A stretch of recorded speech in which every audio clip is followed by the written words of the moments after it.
xibaar yu wér te wóor ca tàng ba abonnez-vous pour ngeen di mën di jot suñuy vidéo. dal leen ak jàmm seen chaîne bi di Buzz 221 HD kii di Lat Diop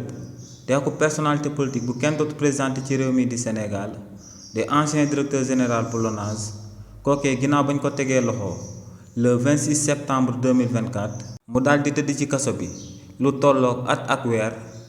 daal dinañ koy may akub liberté provisoire mu dem daal di ñibbi coow loolee nu mu demee moom mooy que ne kii di Lat Diop avocat mi dañoo sàkku woon ci chambre d'accusation bu daal di nekk ca pôle judiciaire et financier ngir ñooñee daal di koy jébbal akub liberté provisoire waa chambre d'accusation bu daal di nekk ca pôle judiciaire et financier ginnaaw bañ examiner dossier wu Lat Diop bi ñooñee dañoo jëloon ndogal ne dañ koy daal di may akub liberté provisoire waaye si li ni mel nag waa parquet financier bu daal di nekk ca biir pôle judiciaire et financier ñooñee dañoo songoon ndogal loolee waa chambre d'accusation financier jëloon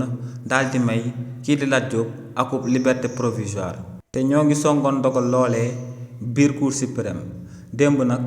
ci audition spéciale bi nga xam ne moom lañ amaloon biir cour suprême daal di koy jagleel kaawu Lat Diop bi waa cour suprême ñoom ci seen wàllu bopp ñoom ñoo mujj daal di neenal sàkkuteefu waa parquet général bu daal di nekk ca pôle judiciaire et financier daal di dëggal ndogal li nga xam ne moom la waa chambre d'accusation bu pôle judiciaire et financier jëloona te moom mooy que ne kii di Lat Diop daal di nañ koy may akub liberté provisoire daal di koy assigner à résidence waaye tamit daal di jël akub bracelet électronique daal di ko koy takkal. xibaar yu wér te wóor ca tàng ba abonnez-vous pour ngeen di mën di jot suñuy vidéo.